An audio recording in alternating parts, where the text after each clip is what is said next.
Life in a world that keeps changing. Think that it's progress you're making. Copy and paste pretty faces all the time.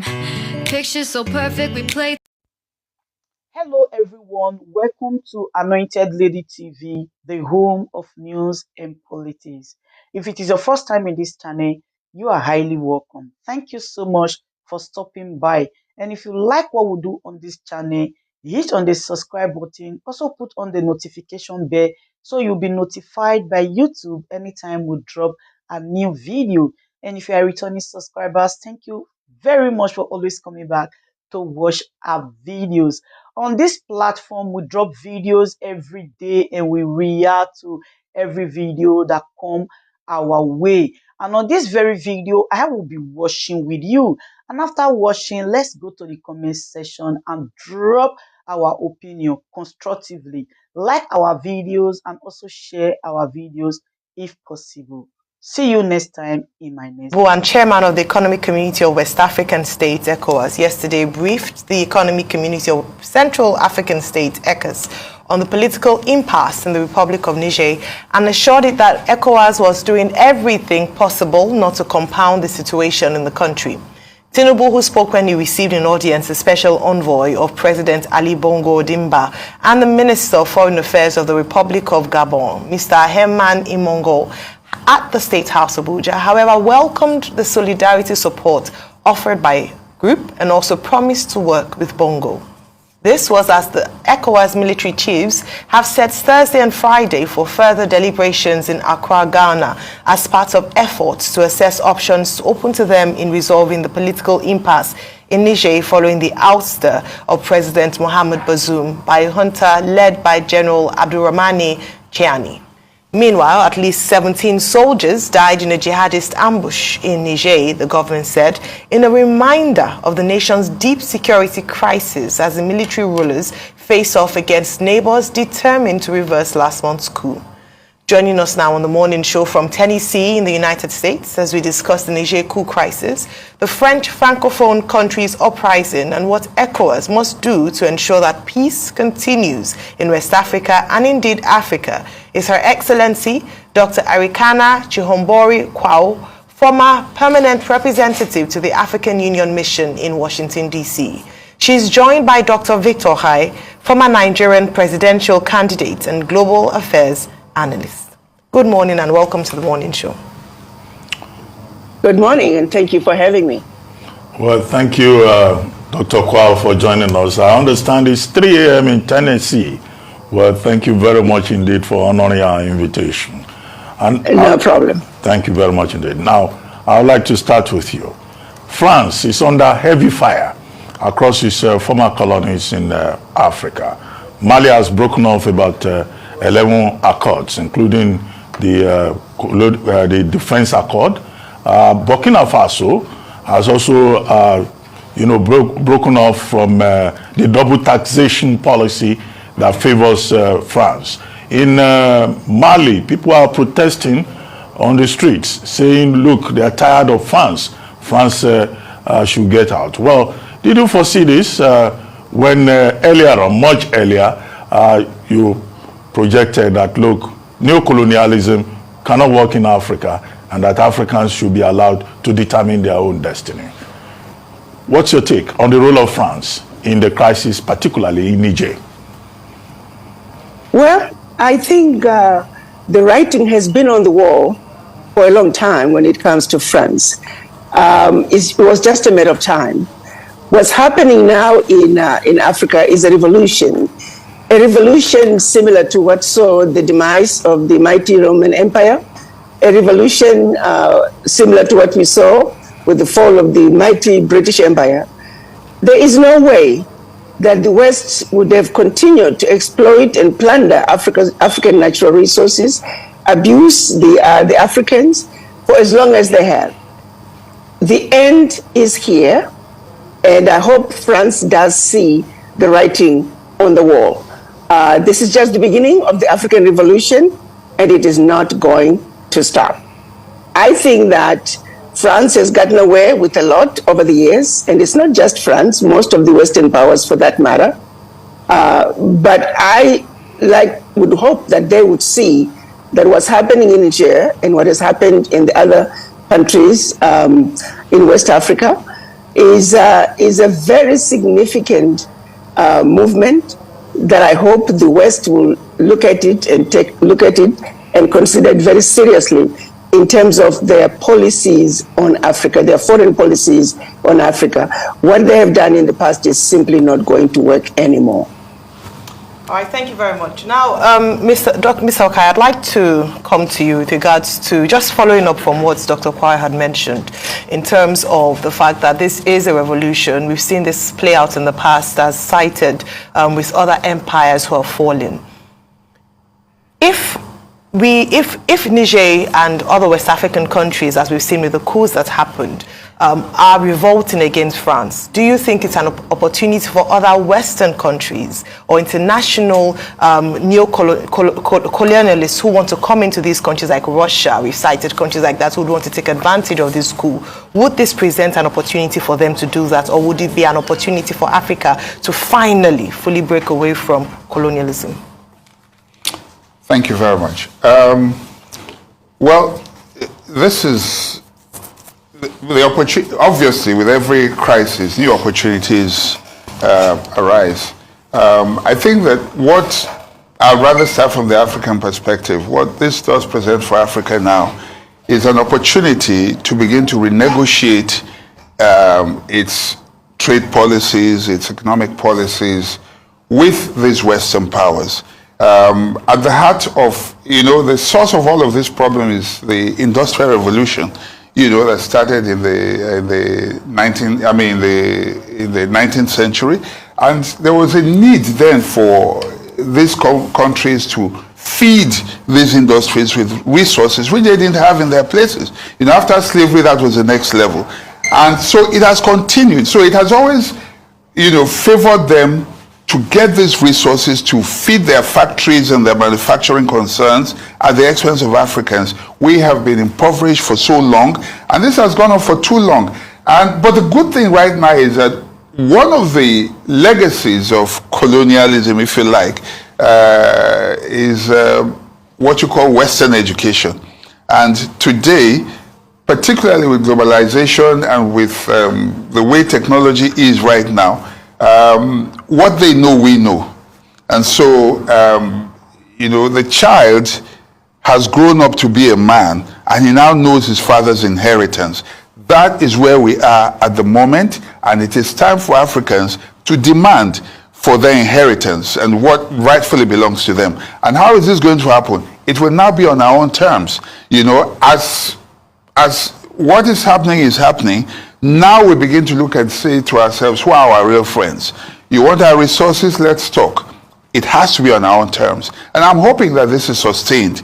If they do not do what they have always been known to do, which is always to have their stooges, and this is what is causing the uprising across, this, particularly from the Francophone countries right now, where, they install people who are favorable to them. They will turn a blind eye if a man stays there for 100 years and does whatever it is that is favorable to them, But the minute you do what is not favorable to them, then you're public enemy number one.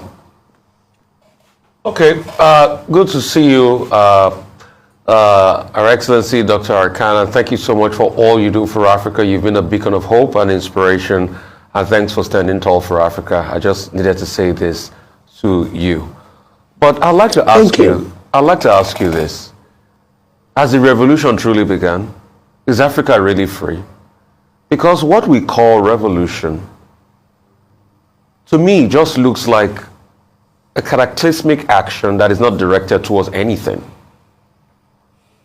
What we call revolution that made Central African Republic, for instance, break away from the hitherto colonial past is because of the tribal conflicts and the fight for governance going on there between the likes of Anti-Seleka, Anti-Balaka, Tudera, and some other actors. What is going on in Mali is because a leader wanted to sit tight in power and the military took over. What is going on in Guinea is the same thing. It's the same cycle of dance we've always had that made Africa since we got independent, since most nations got independent in the 1960s, to 1990 have over 110 coups. Is that not the same movement without action or movement without purpose that we are going through? That we are mistaking for a revolution? That's one to you, man. And for Dr. Okai, are we truly there? Just to ask you that, after you, man. I see what's happening in Niger, Burkina Faso, Mali, and Guinea very differently. If you look at the previous coups, those were orchestrated by Western powers, majority, of course, orchestrated by France. They had their own intentions, in a few quite documented very well. The leaders were trying to do what was ultimately best for their people, and those leaders were assassinated. The difference between these coups are coups being led by our people. The people have spoken. The people now truly understand the issues. The people are standing up to say what has been going on is unfair, is unacceptable. It really just simply makes sense that something has got to give. There's a difference between the previous coups and these last 4 coups, especially the one in Niger. I actually, on a personal level, I feel uncomfortable even calling them coups. This is you look at a situation where people are basically desperate, where they know they're rich in natural resources, and yet the majority of the people are extremely poor. How long can that situation be sustained before the people finally wake up and rise up? That is what's happening. And I would like to call what's happening in these 4 countries as an ideological realignment of their economic, of their political, of their social values. At some point, if you look at the situation with the former French colonies, before even a president comes to power, there are certain no-go areas that the president must not touch, because if you do, you may not live to see the end of the day. Areas like the military, areas like, of course, the finances and the reserves that must be deposited with the French treasury, areas of the natural resources. So if you are a president, an African president, who is coming to power, and you are told, as long as you stay away from discussions pertaining to their presence, military presence in the country, training of your military by France, equipping of your military by France, don't talk about the natural resources, whose the French companies have the first right of approval. Do not talk, and make sure you continue to deposit your bank reserves with the French central bank. If you avoid those areas, then you're free to run your country any which way you want. Now, what kind of a leader is that? What environment are you going to be occupying and managing and running your country with all those major areas of economic development no longer accessible to you? And the whole thing is so mind-boggling that we have gone to, over so many years, this is 2023, that the leaders in Africa have been unable to undo the agreements that were put in place when the African countries were given their independence. It is unbelievable that to this day, you can have a country like Niger to be the second poorest country in the world, and yet all their resources are going to France.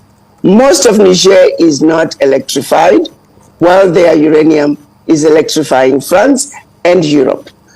You can take one after the other after the other. At every level, it's unfair, it's unacceptable, and I don't even know how the Western powers could really go to sleep every day knowing of the carnage that the havoc they're creating in Africa, and hope that this will go on forever. The time has come. The children of Africa are now awoken. They can see clearly now, and they're simply standing up and saying, enough is enough. So yes, we don't like coups, but the last 4 coups are very different in the sense that the children of Africa are very clear because they are the ones standing up and saying, we got to take back our country. We need to defend our turf. What's right is right. What is wrong is wrong. We can no longer continue to be exploited. That's what makes this different. It's not influenced by France. The coups are not influenced by any nation. It's simply people standing back and saying, we're taking back what belongs to us. And that's what makes these coups different. And I'm uncomfortable calling them coups. I'm calling them instead ideological realignment of our economic, political, and social values. The children have risen, and the children are speaking, and the citizens themselves are backing those who have led the uprising. And it is a warning to the Western powers that the African Revolution has begun, and those who are going to align themselves with the people are those who are going to survive the revolution that's taking place in Africa. The same is true with the African leaders as well. Those who will align themselves with the wishes of the people are the ones who are going to survive this revolution as well. I do believe the African Revolution has begun, and those who cannot see the writing on the wall, they will not survive this revolution. There is no turning back. The children of Africa are rising. The children of Africa understand the issues, and this time they're going to the streets, not along party lines. They're going to the streets united as citizens of Niger, as citizens of Mali, Burkina Faso, Guinea, because they understand that this particular fight has got to be dealt with from a national level, and I hope with time it'll be dealt with from a continental level, because the exploitation of the continent has got to stop. And this time it is the children of Africa who are speaking, and the world better listen up. Okay, you, sir? Yeah. Doctor? So I agree completely with Her Excellency, and I would like to say something, though, that, it is said that this proverb, I don't know if you're familiar with it, that you can eat yam because of oil or eat oil because of yam. The important thing is you have eaten yam and oil. And what am I saying here? Whether you call it, to use a language now, a revolution or a realignment or a coup or by whatever name it is clear that whoever rules, whoever endures in many of these countries are those who best serve the interests of Western powers, not necessarily the interests of the people. And so,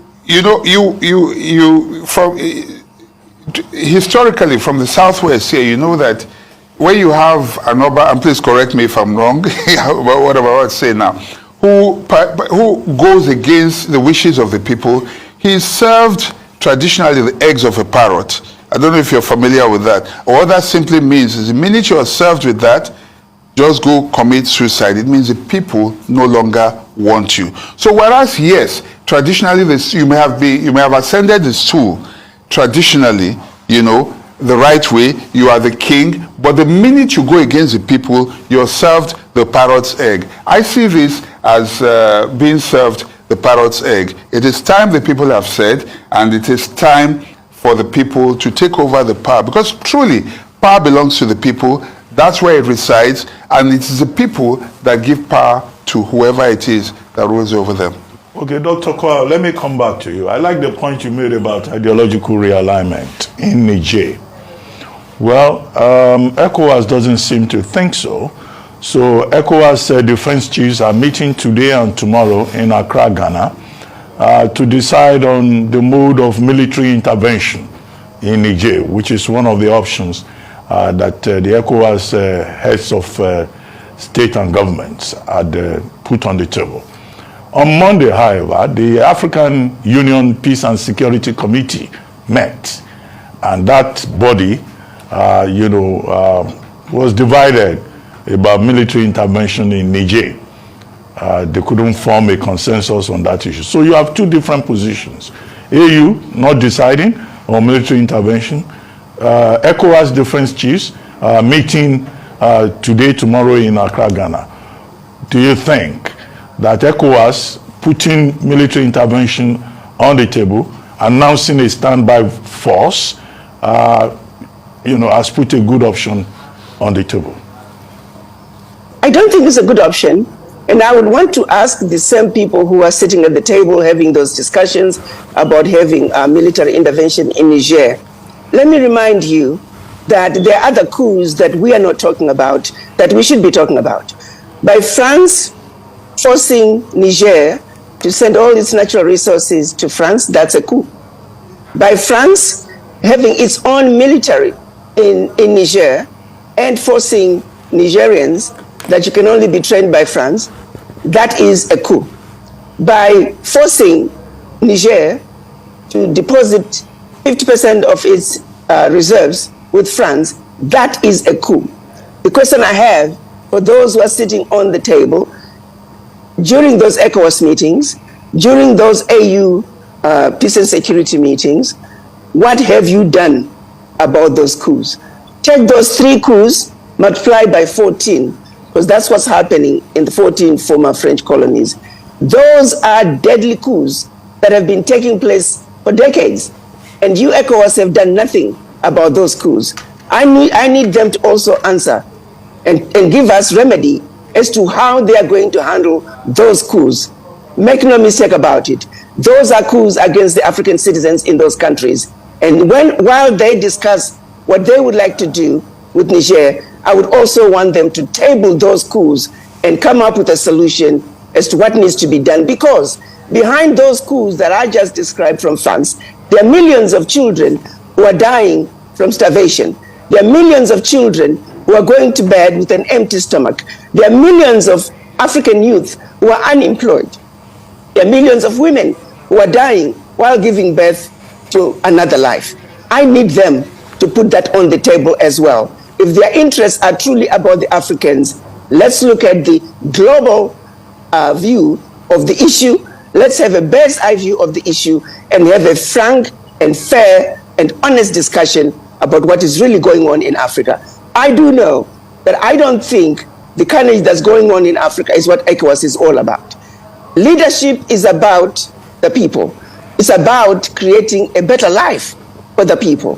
But if you're going to allow one who has committed egregious crimes in Africa continues to have coups, those are coups. Let's call a spade a spade. You can't give France a pass.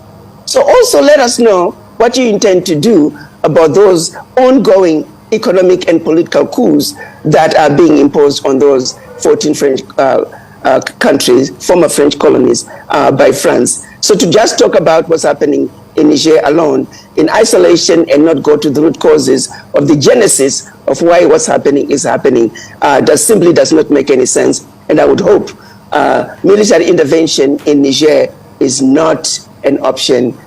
That simply is not something we should do as Africans. There are better ways of dealing with our issues. Our elders must come together. Our elders must have a frank conversation, and let's look at what is ultimately best for the people, not only the people in Niger, but in all former French colonies and ultimately in all African countries, because this moment is calling for unity, meaningful unity of purpose among the African leaders to simply say, guys, this can no longer continue. It simply cannot continue.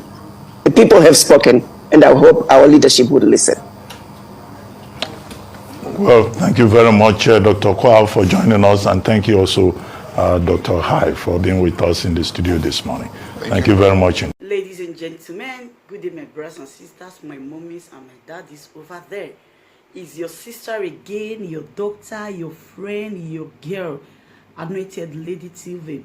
Please, if today is your first time of coming across my YouTube channel, please do subscribe for me. Subscribe and turn on the notification bell.